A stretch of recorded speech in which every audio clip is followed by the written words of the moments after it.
Here I have DOOGEE S88 Pro, and today I'm going to show you how to enable Do Not Disturb mode on this device. So firstly, you will have to go to the upper bar, and here you can see the button Do Not Disturb. By tapping on it once, you can switch this mode. By holding your finger on it, you can access some of its settings.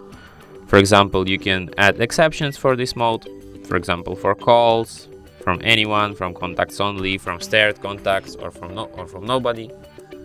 Here you can stare contacts. There is also an option allow repeat callers if the same person calls you a second time within a 15-minute period. The same goes to messages. You can also add to exceptions media sounds, alarms, touch sounds, reminders, and events.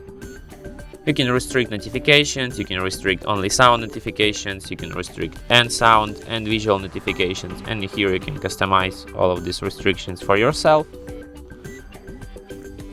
You can set default duration for this mode here, and you can also add a schedule for it. And that's it.